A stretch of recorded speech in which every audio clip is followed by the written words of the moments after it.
The Morning Market Kickoff with your host, Tommy O'Brien.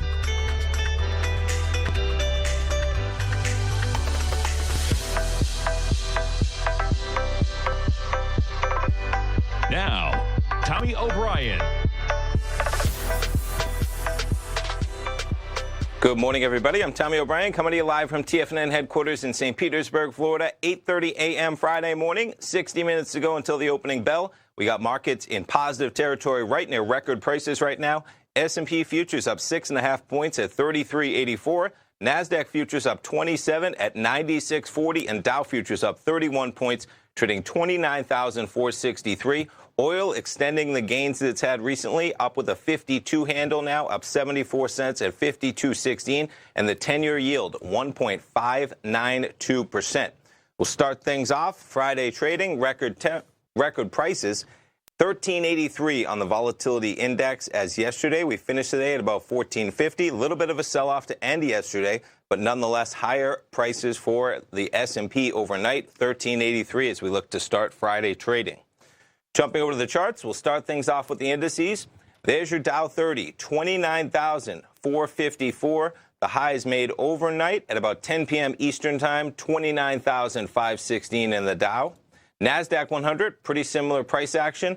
The high made at 10 p.m. Eastern Time, 96.57. We're currently trading right near that level, 96.36. S&P 500, currently trading at 33.82. We had been as high as 33.85. Crude oil, quite an extension of prices to higher price at about 4 in the morning, trading from 51.40. You trade all the way up at about 6.30 to 52.29. You have crude currently trading at 52.13. There's your gold contract. Gold catching a bid as well. You have gold trading at 15.79, holding those gains that gold has had recently. And the euro-US dollar with a 108 handle, 108.41. In terms of what else you have happening around the market, Tesla pricing the secondary offering that they announced yesterday, $767 a share to raise $2 billion in cash. The company is going to sell 2.65 million shares at that price, which is a 4.6% discount to its Thursday's close. Tesla CEO Elon Musk, he'll be buying $10 million. Oracle billionaire Larry Ellison will purchase $1 million. They're negligible amounts, folks, when you compare it to those people's net worth. So it's remarkable that they can insist on emphasizing this in any article I've read. $10 million to Elon Musk and $1 million to Larry Ellison, basically pennies. But nonetheless, Tesla, checking in on them this morning. TSLA, quite a ride they've had recently. And you have Tesla down a bit, closed at 804. That's 764 price, representing a 4.6% discount. And Tesla down at about 784. Quite the run it had yesterday when the news broke about the secondary offering. 712 was the low. You made it up to almost 820. Tesla trading about 783 this morning. And retail sales, we'll jump to this. This number coming out at 8:30. I was waiting for that to pop. Rising 0.3% in January, matching expectations. So you were seeing the market move around a little bit right at 8:30. And that number, 0.3%, so it looks like the top line number matching the prior month's increase and was expected. Other news out there, earnings season, Roku beating fourth quarter expectations. Those shares trading higher. We'll jump over to Roku in a moment. They reported earnings for fourth quarter 2019 last night, beating analyst estimates. The company provided 2020 revenue guidance of $1.6 billion, consisting of a third platform segment revenue. Analysts expected to come in at 1.58, so slightly above there. 13 cents a share lost versus 14 expected. Revenue, though, $411 million. Versus $392 million expected. Average revenue per user, $23.14, an increase of $5.19. So they're up in that ante on people that are Roku subscribers.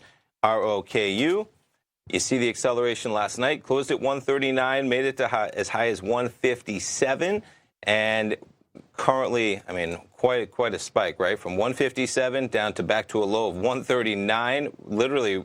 That bar, the low, is exactly where it closed. 139.05, the low, that's where it closed. But from there, the earnings call. Gotta love Thinkorswim charts. Earnings call begins at 5 p.m. Eastern time.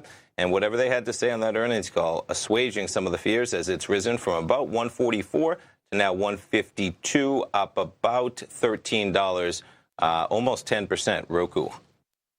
Other earnings out there, you also have Canopy coming out with their earnings. They cut more cost after smaller than expected loss. So the number for them, reporting smaller than expected loss in the third quarter as the Canadian pot producer kept a tight lid on costs amid growing investor pressure to turn a profit. U.S. listed shares of the company are up almost 20+%. Last time I checked, we'll pull it up in a moment. So let's see what the excluding items. Canopy's loss of 35 cents per share in the third quarter was less than the 49 they were looking for. Total operating expenses decreasing 14%. So Canopy, I would say, one of the largest cannabis producers, CGC, out there, if not the largest, and up almost $5 from where it closed yesterday. You closed at $19.52. You spiked as high as $24.39, almost a full $5. You have Canopy right now trading at $23.96. Quite a run these stocks have all had. Putting it on a yearly, you trade from 52 down to 13. Even since then, quite a pop right to $20. You extended up to 26, almost $25.97. We're now at $19.52, but as we said, that's going to open in around the $24 price range. Other stocks in the cannabis sector reacting to that news, maybe thinking that they are going to be able to get their acting gear in terms of cutting costs while they're still trying to raise some revenue. 756 closed yesterday at 687. That's up more than 10%. Kronos, Tilray, I believe as well. Yep, closed at about 1620, up at 1740. Kronos, jumping around to some of them, closed above 690 at 756. And I wonder if that's affecting Constellation Brands. It looks to be. A big investor in Canopy. Constellation closed at 201.19. And you see the spike up to 202.6 is the last printed showing there. Other news, Mattel shares jumping as earnings topping estimates, but American Girl and Fisher-Price sales remain weak. Fisher-Price, come on, that's a solid brand. Sales in American Grill segment dropped 20% in the fourth quarter, pulling down the entire doll category 6% despite growing sales of Barbie.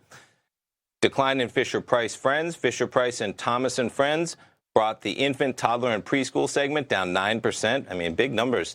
Mattel has exceeded the 2019 cost-cutting target of $650 million by 35%. So they are in a cost-cutting phase.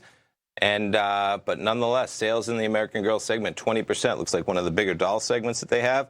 And let's see how still the weak sales in these segments seem to have been overshadowed by the company's stronger than expected earnings and the fact that Mattel exceeded the cost-cutting. So it's all about cost-cutting, getting their boat in order, trimming things up, and see how they are trading. MAT. Yes. Yeah, so almost back to even. Quite a roller coaster ride from $13.35 up to $15.20. Mattel at about $14.55. Jumping over to one of the other toy makers, Hasbro. They had their earnings out on Tuesday, and quite the spike higher in Hasbro. Check that out as it just guides lower, even after what seemed to be an earnings beat right off the bat to 110, trading at 96.42. Stay tuned, folks. I'll be coming back after the break. We'll go through what else we have on tap for Friday as we wrap up the trading week. Stay tuned. We'll be right back in 3 minutes.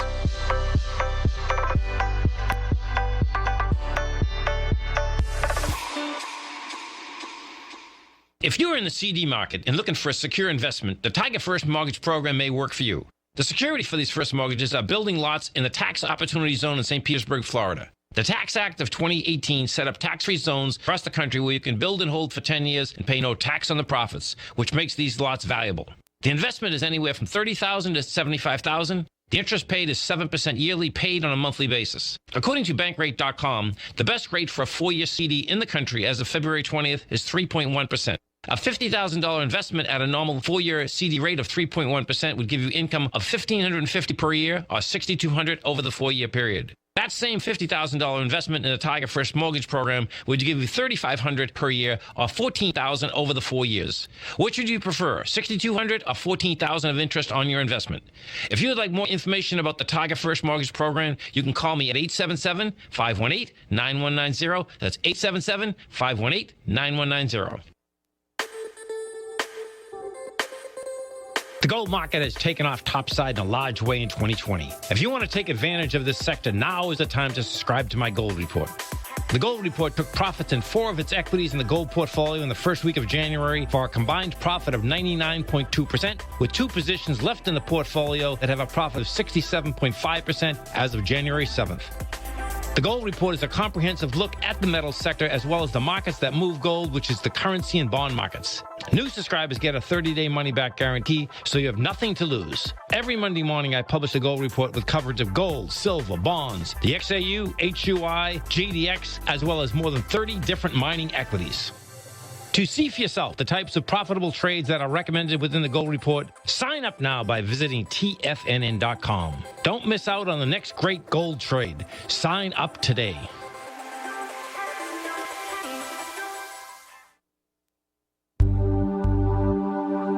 Are China A shares hot or not? If you trade China A shares, now may be time to take a closer look. Trade CHAU or CHAD, Directions Daily CSI 300 China A-Share Bull and Bear ETFs. China A-Shares in either direction. Visit directioninvestments.com today. An investor should consider the investment objectives, risks, charges, and expenses of the Direction shares carefully before investing. The prospectus and summary prospectus contain this and other information about Direction shares. To obtain a prospectus or summary prospectus, please contact Direction shares at 866-476-7523. The prospectus or summary prospectus should be read carefully before investing. An investment in the funds is subject to risk, including the possible loss of principal. The funds are designed to be utilized only by sophisticated investors such as traders and active investors. Distributor Foresight Fund Services, LLC. Don't forget, you can listen to TFNN live on your mobile device 24 hours per day. Go to TFNN.com, then hit Watch Tiger TV. That's TFNN.com, then hit Watch Tiger TV for the latest market information.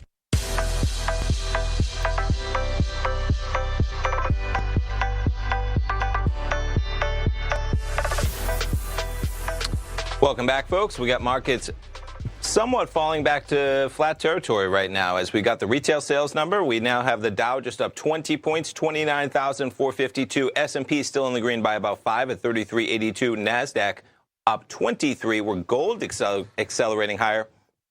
I have a chart up here of Expedia. They had their earnings last night, quite an acceleration, up more than about 11% right now, 123.50. Closed yesterday at 110.59, so you're up about $13 and $110 stock. Their earnings, just scrolling over the Thinkorswim platform, excuse me, looks like they came in with earnings of $1.22, earnings of $1.16, the estimate $1.22. Jumping over to a little bit further for their numbers.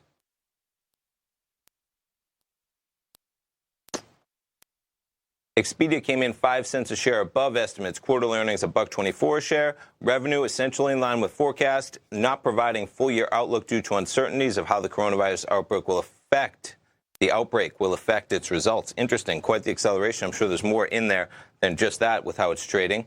NVIDIA beating estimates by 22 cents a share. Quarterly profit $1.89 a share.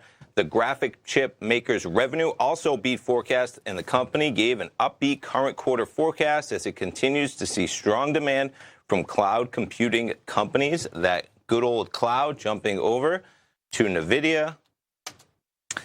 You see the pop last night, closed at 270, spikes to 292, hanging there tough at 288.20.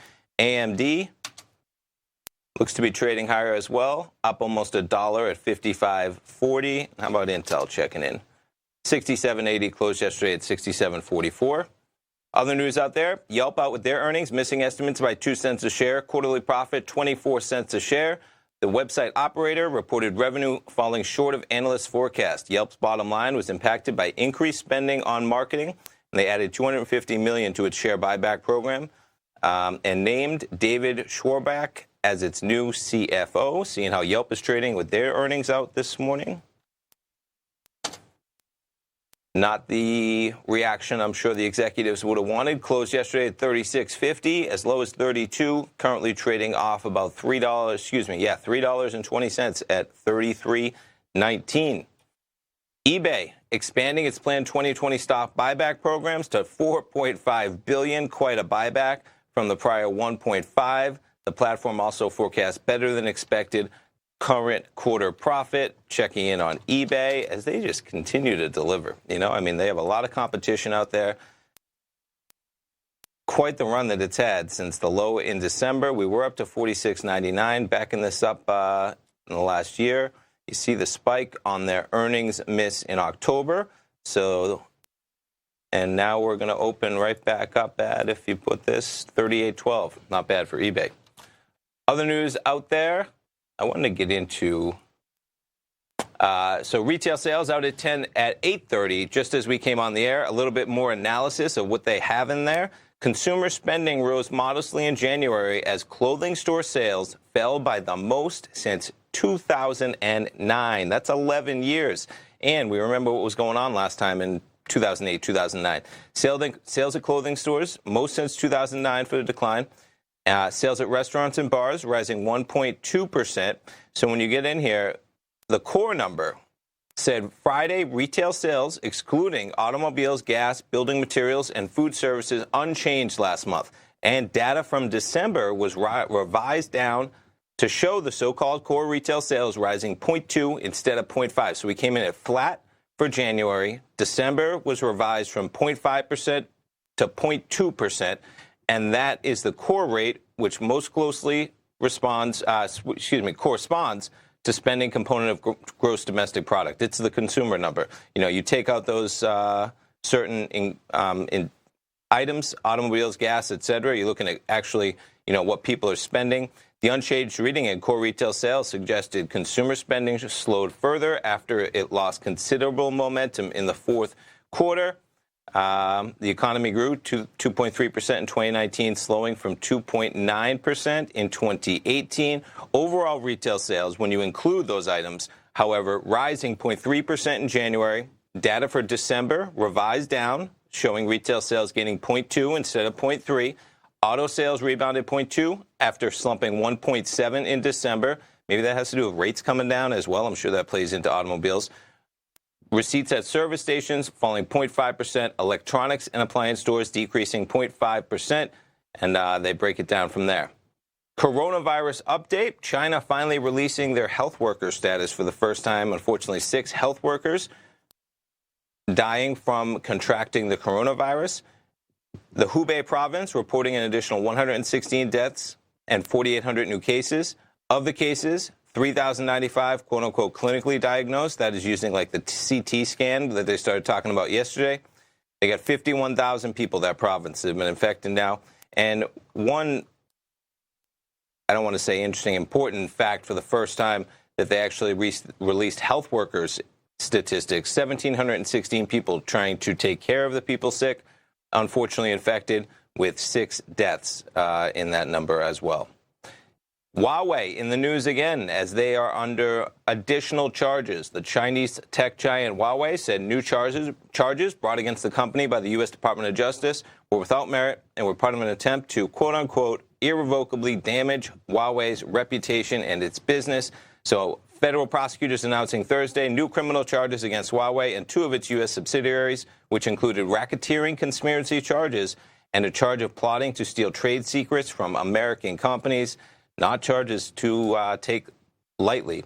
Huawei also allegedly assisted Iran's government to perform domestic surveillance during the 2019 demonstrations in Tehran and tried to conceal the scope of its business in North Korea, according to the indictment. So not news that Huawei, I'm sure, is looking forward to. In terms of Amazon, the giant, a judge temporarily blocking that Microsoft Pentagon cloud contract with Amazon. So Amazon suing, saying that there was bias in terms of how that contract for the Pentagon cloud was handed out. Microsoft winning that contract, $10 billion contract, not a bad contract to win. This is just last month. Amazon cloud computing arm, Amazon Web Services, filed a motion asking the court to pause Microsoft's work on the contract.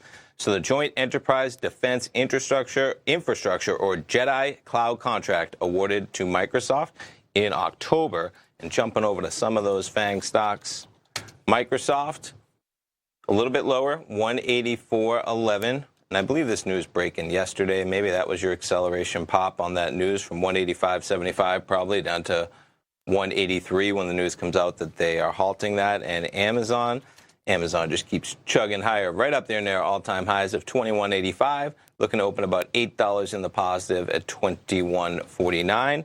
While we're on some of the FANG stocks, checking in on the others, 15.14, Google closing, up about $5 coming into the pre-market. Netflix this morning looks to be up about $1 coming into the opening bell. How about Disney and the streaming wars? Up at about 141.35, up a bit. And checking in on some of the players of the mobile business. Verizon looking to open slightly positive, bouncing now about $1 from where we were, the lows of 57.95 to start yesterday. T-Mobile hanging tough at 95.16. AT&T 38.33. Stay tuned, folks. We'll be coming up to wrap up the program and talk about what's on tap for Friday. We'll be right back. I'm certain you are or strive to be one of the best at everything you do in life. It's the most common trait that we tigers and tigresses share. If you're looking to become the best of the best when it comes to managing your money, let me teach you to do what most wealth managers tell you can't be done, which is how to time the markets. I'm Steve Rhodes, author of Mastering Probability, and for the last 12 months, Timer Digest has been tracking my newsletter signals, which have earned me the ranking as their #1 market timer in the nation for the S&P 500 for the last 12, 6, and 3 months. Timer Digest also ranks me as the #1 market timer for gold as well. The fact is, markets can be timed, and I'll teach you the exact set of tools that I use that has transformed me into one of the best at what I do. Sign up for Mastering Probability today by clicking on the newsletter tab on the homepage of TFNN.com and get immediate access to workshops where I take you step by step how to use an extraordinary set of tools as well as provide great market calls too. Sign up today. If you haven't checked out the newsletters page of TFNN.com, what are you waiting for? All of the TFNN newsletters are informative, up-to-date, affordable, and a must-have for every trader looking to gain a competitive informational edge in today's markets. TFNN newsletters cover every aspect of the markets to offer you the very latest in market news. Plus, new subscribers get to test drive our newsletters risk-free for 30 days. From all aspects of the markets, including stocks, bonds, metals, commodities, and tech, there's a newsletter to fit your needs exclusively from TFNN. Stay informed each day you trade and get that competitive edge that will help you stay ahead of the game. Visit our newsletters page by going to TFNN.com and click the newsletters button near the top of the page. TFNN.com, educating investors. You know what's cool? Taking something that's good for you. Something specifically formulated to help with weight loss, better sleep, stress reduction, and the need to detox. Nico, our hunter and gatherer ancestors found all their nutritional requirements for health in their wild environment. But today, our food sources no longer contain the vitamins, minerals, and nutrients our bodies need to stay healthy and strong. That's why we need Primal Edge Daily Nutrition. It includes a special blend of ionic, soil-based vitamins, minerals, fatty, and amino acids in an easy-to-use liquid form. Primal Edge is powered by highly concentrated folic and humic acids, nature's preferred delivery system. They have been called miracle molecules because, like sunlight, air, and water, life cannot exist without them. That's right, Paige. They ensure we receive all the nutrition we need to be healthy and thrive. We take it every morning. Primal Edge, formulated and approved by Nico and Paige of Living a Primal Lifestyle. Buy it today for just $89. Click on the Primal Edge banner on the front page of TFNN.com. Don't forget, you can listen to TFNN live on your mobile device 24 hours per day. Go to TFNN.com, then hit Watch Tiger TV. That's TFNN.com, then hit Watch Tiger TV for the latest market information.